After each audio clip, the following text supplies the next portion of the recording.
I am looking for my students, have you seen them? नहीं देखा आपने? Guys उन्हें यहीं होना चाहिए बिल्कुल मेरे सामने, बट मुझे दिखाई नहीं दे रहा है। आई एम श्योर कि वो यहीं है और बहुत जल्दी मेरे सामने आकर कहने वाले हैं कि मैं इस वीडियो को एंड तक ज़रूर से देखूंगा, क्योंकि ये वीडियो इतनी इंपॉर्टेंट है कि पूछो मत। गाइज आप बिलीव नहीं करेंगे, ये वीडियो आपके लिए बहुत ही कमाल का काम करने वाली है, क्योंकि आज आप एक एक फ्रेज से कम 10-10 सेंटेंसेस चुटकियों में बना सकते हैं। जी हाँ, एक फ्रेज से 10 सेंटेंसेस बनाएंगे चुटकियों में, और वो इसलिए क्योंकि मैं आपको कुछ ऐसी चीज़ें बताने वाली हूँ जिसके साथ आप खुद से सेंटेंसेस बनाने में बहुत ही अच्छे से सक्षम होंगे। तो जैसा आप देख सकते हैं, आई एम लुकिंग फॉर, ये एक मान लीजिए फ्रेज है आपके लिए। अगर आपने इसकी आदत डाल ली, I am looking for and then you use someone, तो इसका मतलब है कि मैं किसी को ढूंढ रही हूँ या ढूंढ रहा हूँ। तो अगर आप किसी को ढूंढ रहे हैं तो आप यूज़ कीजिए आई एम लुकिंग फॉर, फिर उस पर्सन का नाम ले लीजिए। आई am looking for my students, I am looking for daddy, मतलब मैं डैडी को ढूंढ रही हूँ। I am looking for my sister, मैं मेरी बहन को ढूंढ रही हूँ। I am looking for him, मतलब मैं उसे ढूंढ रही हूँ। I am looking for him, है ना easy? I am looking for him, कितना आसान है, बहुत ही ज़्यादा आसान है। ये समझ लें, आई am looking for him, I am looking for her का यूज़ करना है यहाँ पे। तो गाइज अगर आपको लग रहा है कि ये वीडियो बहुत ही ज़्यादा इंटरेस्टिंग है तो वीडियो को एंड तक जरूर से देखिए। Hey guys, my name is Kanchan, you are watching me on English connection, let's begin. So guys अगला फ्रेज आपके सामने है आई एम लुकिंग फॉर। ये तो वही चीज़ है?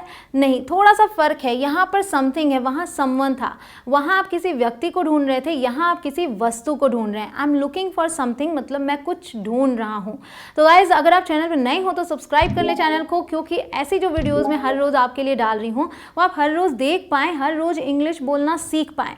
तो जल्दी से सब्सक्राइब करें और उसके बाद बेल आइकॉन को भी प्रेस करें।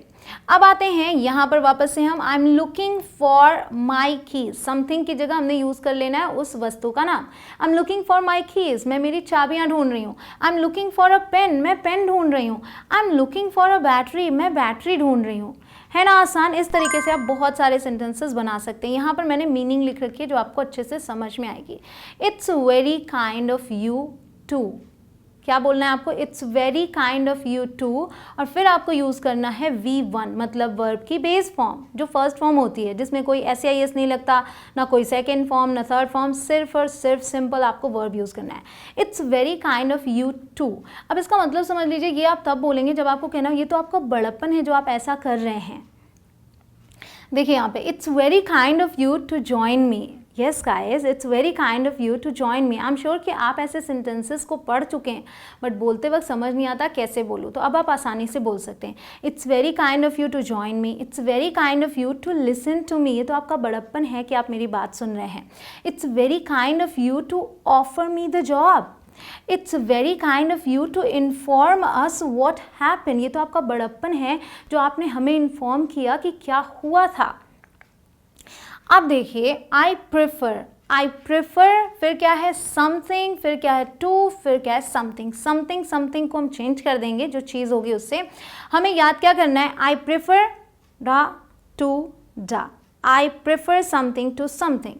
मुझे इससे ज़्यादा ये पसंद है। जब आप दो चीज़ों में ये बोल रहे हैं कि मुझे इससे ज़्यादा ये पसंद है, तब आप ये स्ट्रक्चर यूज़ करेंगे। बहुत ही कमाल का है। देखिए क्या, आई प्रेफर, पहले समथिंग को रिप्लेस किया टी से और दूसरे को रिप्लेस किया कॉफ़ी से। तो यहाँ जब मैंने बोला I prefer tea to coffee, इसका मतलब मुझे कॉफ़ी से ज़्यादा चाय पसंद है।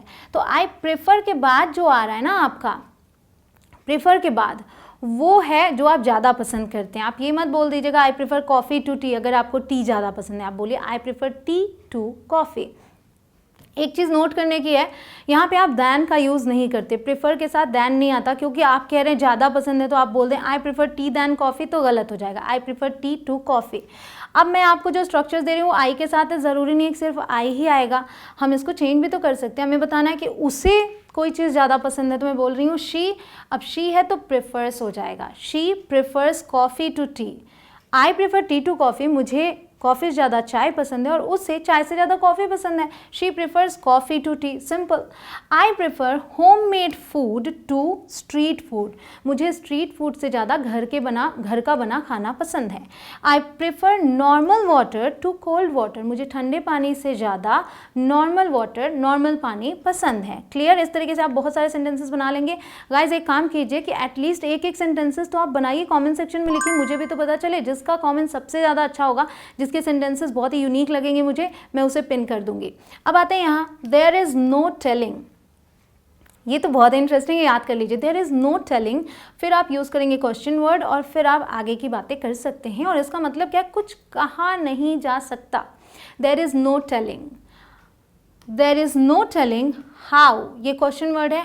How good he might be, कुछ कहा नहीं जा सकता कि वो कितना अच्छा हो सकता है। There is no telling how long it will take, कुछ कहा नहीं जा सकता कि कितना समय लगेगा। How long it will take. There is no telling where he could be, कुछ कहा नहीं जा सकता कि वो कहाँ है। There is no telling how long the talks could drag on, कुछ कहा नहीं जा सकता कि बातें कितनी लंबी खिंच सकती हैं। समझ गए आप कैसे यूज़ करना है? देयर इज़ नो टेलिंग, फिर क्वेश्चन वर्ड और फिर आगे की बातें। अब ये देखिए, यू कुड हैव, बड़ा ही इंटरेस्टिंग है। यू कुड हैव के बाद आप यूज़ करेंगे वी थ्री, मतलब वर्ब की थर्ड फॉर्म। गो है तो गॉन, ठीक है। इस तरीके से आपको थर्ड फॉर्म यूज़ करना है। तुम ऐसा कर सकते थे, ये सेंस है, मतलब तुम ऐसा कर सकते थे पर तुमने किया नहीं। तुम्हारे अंदर क्षमता थी, पॉसिबिलिटी थी करने की, बट तुमने किया नहीं। तो कैसे बोलेंगे? You could have done better on your exam, तुम अपने एग्ज़ाम में और अच्छा कर सकते थे। तो हमने डू की थर्ड फॉर्म डन यूज़ किया, ये ध्यान रखिएगा। You could have completed it sooner, तुम इसे और पहले कंप्लीट कर सकते थे बट तुमने किया नहीं। You could have slept in a little longer, तुम कुछ देर और सो सकते थे। You could have thought of something to do, तुम कुछ करने की सोच सकते थे पर तुमने किया नहीं। तो आदत आपको डालनी है, बोल बोल कर प्रैक्टिस करनी है बहुत ज़्यादा, और वो ये, you could have done something, you could have gone there, तुम वहाँ जा सकते थे। You could have called her up, तुम उसे फ़ोन कर सकते थे। क्लियर? अगला देखते हैं, बहुत ही इंपॉर्टेंट है। I take after and then someone. I take after someone का मतलब होता है मैं किसी पर गई हूँ। जैसे आप लुक वाइज अपने फैमिली मेम्बर्स में से किसी पर जाते हैं या फिर आपका बिहेवियर उनके जैसा होता है तो भी आप इसे यूज़ करते हैं। सो आई टेक आफ्टर समवन। और मान लीजिए आई की जगह कोई और है, उसकी आप बात कर रहे हैं, तो आप बोलेंगे someone takes after someone. Okay, देखिए, I take after my father, मैं मेरे पापा पर गई हूँ। My brother takes after my mother, मेरा भाई मेरी माँ पर गया है। My daughter takes after her father, मेरी बेटी अपने पिता पर गई है। समझ रहे हैं आप किसे कैसे यूज़ करना है? बस आदत डाल लीजिए, आई टेक आफ्टर, बार बार बोलिए ना। अगर आप इंग्लिश बोलना ही चाहते हैं तो बोल बोल कर प्रैक्टिस कीजिए, जितना ही बोलेंगे उतनी जल्दी उतना ही अच्छा बोल पाएंगे। अगला है it's my turn to and then you have to use V1, that means कि वर्ब की base form, simple verb. It's my turn to, इसका मतलब अब मेरी बारी है ये करने की, कुछ करने की बारी आए आपकी, तो आप बोलेंगे it's my turn to do this. It is my turn to pay for dinner, dinner के लिए पे करने की अब मेरी बारी है। It's my turn to roll the dice, पासा फेंकने की मेरी बारी है। It's my turn to answer, मेरी बारी है जवाब देने की। क्लियर? समझ गए आप कैसे यूज़ करना है? अगला है हाउ कम। हाउ कम का जो मतलब होता है वो होता है क्यों, वाई। तो जब हाउ कम यूज़ करेंगे उसके बाद आपको नॉर्मल सेंटेंस यूज़ कर लेना है। यहाँ पे हम जैसे जब क्वेश्चंस बनाते हैं तो पहले क्वेश्चन वर्ड यूज़ करते हैं, फिर हेल्पिंग वर्ब यूज़ करते हैं, फिर सब्जेक्ट यूज़ करते हैं, वो रूल नहीं चलता। जब हम हाउ कम का यूज़ करते हैं उसके बाद हम उसे सीधा सीधा जैसे सिंपल सेंटेंस बनाते हैं ना, पॉजिटिव, वैसा बनाते हैं। तो इसका सेंस ये होगा कोई ऐसा क्यों है या कोई ऐसा क्यों करता है। हाउ कम से शुरू करेंगे। देखिए, how come you are so upset, तुम इतनी अपसेट क्यों हो। तो यहाँ पे हमने ये नहीं कहा how come are you so upset.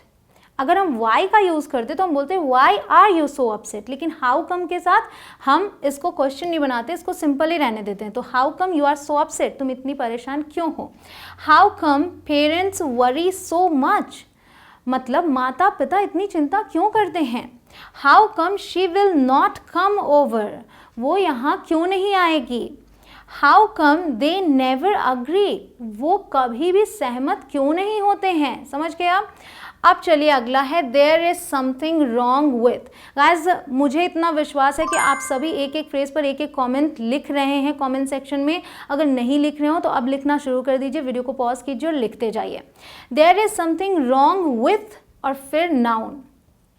Noun आप जानते हैं नाउन क्या होता है, किसी व्यक्ति वस्तु स्थान का नाम, ठीक है।